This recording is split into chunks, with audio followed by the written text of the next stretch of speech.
الحمد لله وكفى وسلام على عباده الذين اصطفى أما بعد أعوذ بالله من الشيطان الرجيم بسم الله الرحمن الرحيم استغفروا ربكم إنه كان غفارا صدق الله مولانا العظيم وقال رسول الله صلى الله تعالى عليه وسلم من لزم الاستغفار جعل الله له من كل ضيق مخرجا ومن كل هم فرجا ورزقه من حيث لا يحتسب أو كما قال رسول الله صلى الله تعالى عليه وسلم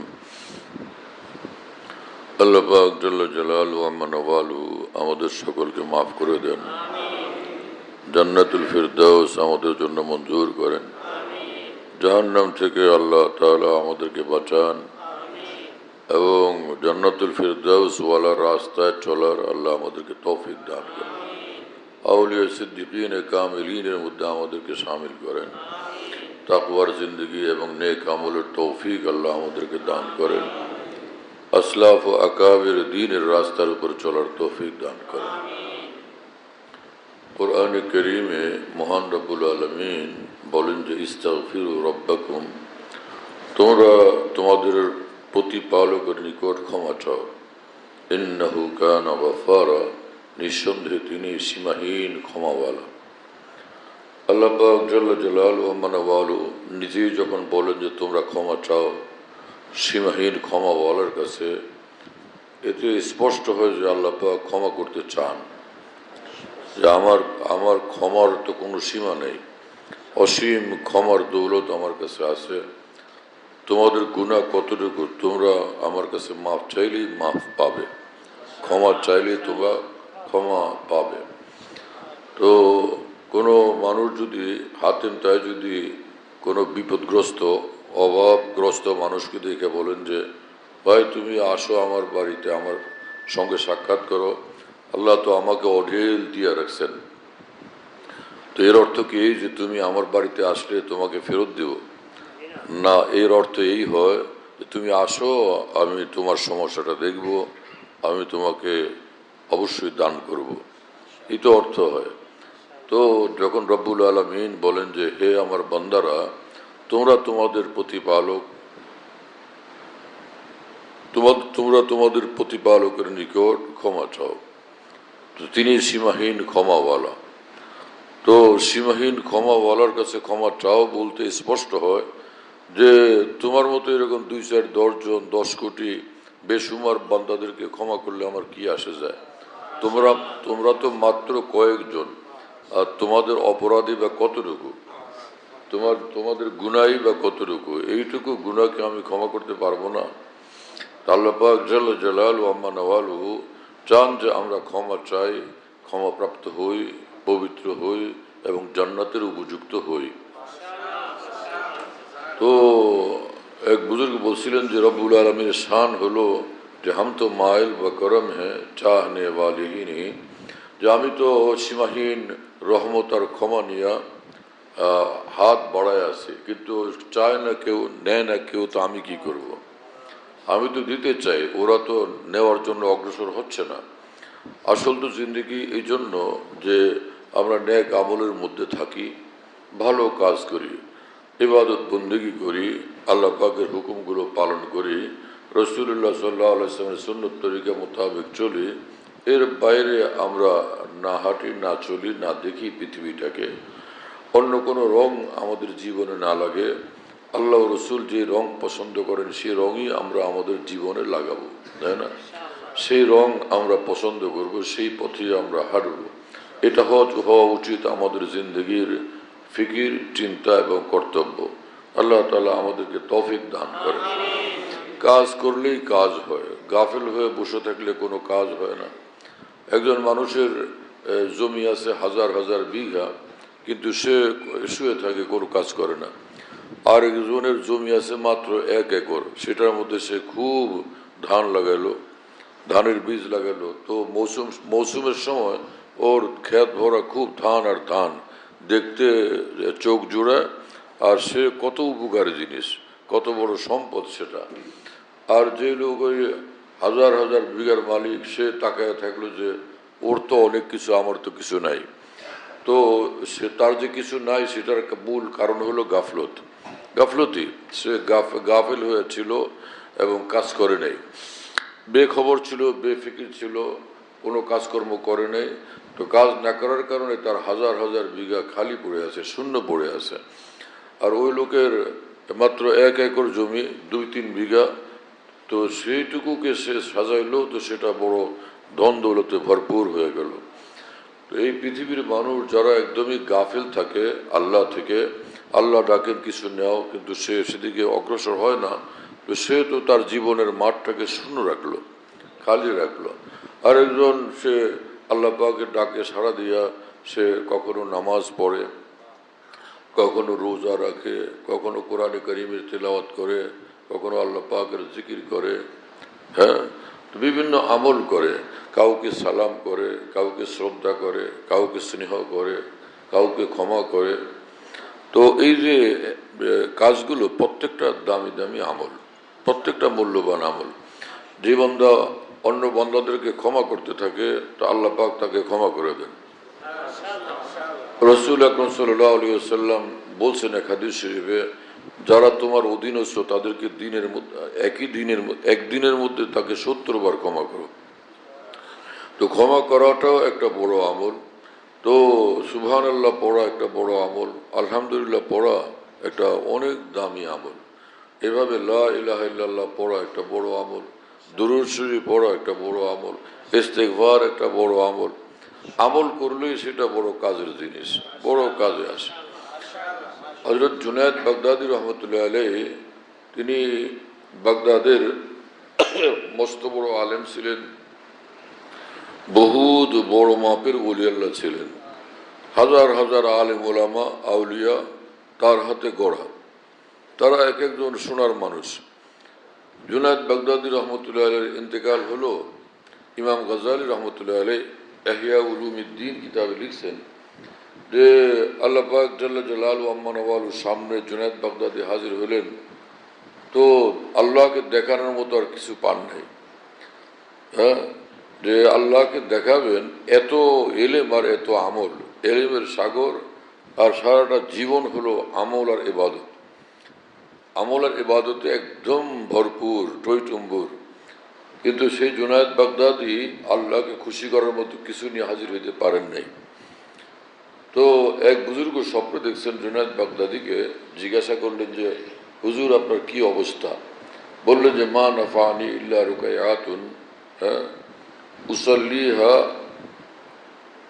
আখিরাল লাইলে, উসাল্লিহা ফি আখিরিল লাইলে, যে আমার খালি ওই কয়েকটা রাকাত ভোর রাতে পড়তাম যে তাহাজ্জুদ, ওই খালি এই কয়টা রাকাতে আমাকে রক্ষা করছে। এই তাহাজ্জুদের 2-4 রাকাত যাই পড়ছিলাম সেটা আমাকে রক্ষা করছে। এক বর্ণনাতে এরকম, আরেকজন এই ঘটনায় বর্ণনা করছেন, তো তিনি বলছেন যে ইল্লা রাকাতাইনে, কোনো জিনিস আমাকে আমার উপকার করতে পারে নাই, কিন্তু খালি ভোর রাতে 2 রাকাত পড়তাম আমি তাহাজ্জুদ, সেটার উসিলা রব্বুল আলামিন আমাকে মাফ করে দিয়েছেন। এই জন্য সব আমলই মূল্যবান, কোনো আমলকে ছোট মনে করতে নেই, কোনো আমলকে ছোট মনে করা ঠিক না। এই যে 5 ওয়াক্ত নামাজের পর তাসবিহে ফাতিমি সুবহানাল্লাহ 33 বার, আলহামদুলিল্লাহ 33 বার, আল্লাহু আকবার 34 বার, 5 ওয়াক্ত নামাজের পর পড়া। আর শোয়ার আগে, ঘুমাবার আগেও এরকম সুবহানাল্লাহ 33 বার, আলহামদুলিল্লাহ 33 বার, আল্লাহু আকবার 34 বার পড়া, কত বড় আমল। হযরত ইব্রাহিম আলাইহিস সালাম আমাদের প্যারা নবী রাসূলুল্লাহ সাল্লাল্লাহু আলাইহি ওয়াসাল্লামকে সে মেরাজের সময় বলছিলেন যে আপনার উম্মতকে আমার সালাম জানাবেন এবং বলবেন যে তারা যেন জান্নাতকে বাগবাগান দিয়ে সাজায় নেয়। আর সেই বাগবাগান দিয়া সাজানোর রাস্তা হলো তারা যেন সুবহানাল্লাহ পড়ে, আলহামদুলিল্লাহ পড়ে, আল্লাহু আকবার পড়ে, তাই না? এগুলোর দ্বারা তারা যেন জান্নাতের বাগান সাজায় জান্নাতের বাগান তৈরি করে নেয় নিজেরা। তো এগুলো কি মামুলি আমল হলো? অনেক দামি আমল। আর একদিন বলছিলাম যে আরেকটা আমল আছে আরো সহজ।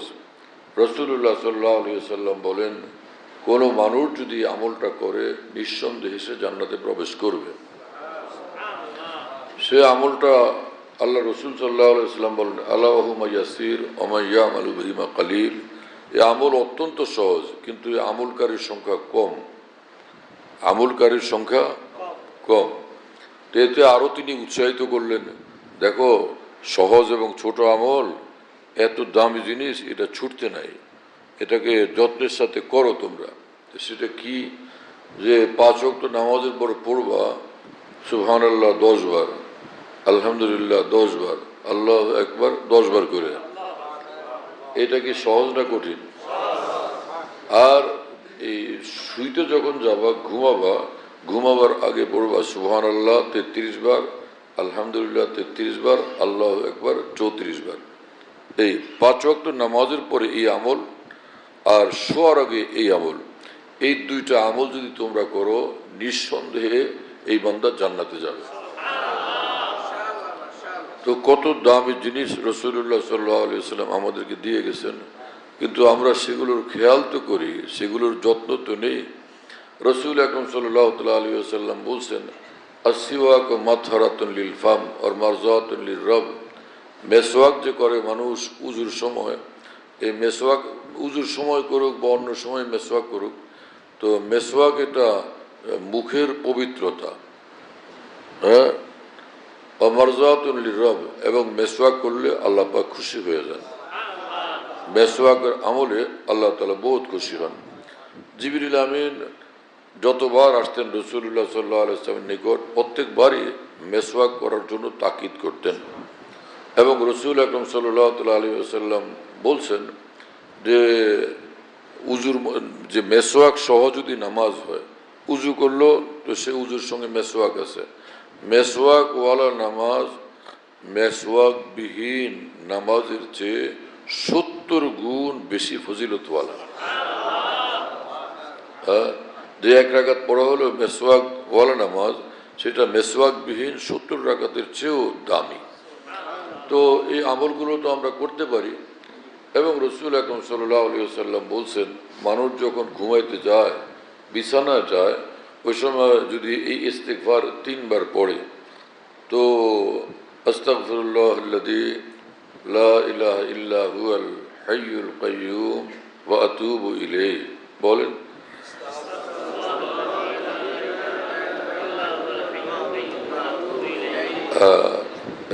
এই ইস্তিগফার যদি ঘুমাইতে গিয়া বিছানায় গিয়া 3 বার পড়ে, তো তার গুনাহ যদি সমুদ্রের ফেনা বরাবর হয়, সারা বিশ্বের বালু যেই পরিমাণ সেই পরিমাণ হয়, এবং সারা বিশ্বের গাছগাছালির এই পাতা সমূহ যেই পরিমাণ সেই পরিমাণ হয়, তবু আল্লাহ তাআলা সব গুনাহ মাফ করে দিবেন। এত বড় মূল্যবান আমল, তো এটা আমরা করলে কত ফায়দা হয়, কত ফায়দা হইতো। কিন্তু আমাদের মধ্যে আল্লাহ তাআলা আমলের জজবা দেন, আমলের তৌফিক দেন। এক জায়গায় বসেই আছি, কথা বলতেছি, হ্যাঁ না, ঘোরাঘুরি করতেছি, হাঁটাহাঁটি করতেছি, এই জিনিস দেখতেছি, সেই জিনিস দেখতেছি, এগুলো তো কোনো কাজের জিনিস না।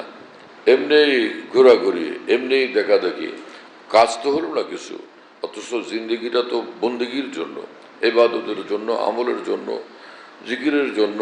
হ্যাঁ, যে মানুষ যখন দুনিয়ার থেকে চলে যাবে, এখান থেকে যাওয়ার পরে যদি দিন রাত একদমই সব সময় কোরআন শরীফ নিয়ে বসে থাকে, তেলাওয়াত আর তেলাওয়াত, তেলাওয়াত আর তেলাওয়াত, এক দিন এসে 100 খতম করে, এত কোরআন শরীফ তেলাওয়াত করে, কিন্তু সব হবে না 1 রত্তি পরিমাণ, কোনো সব নাই।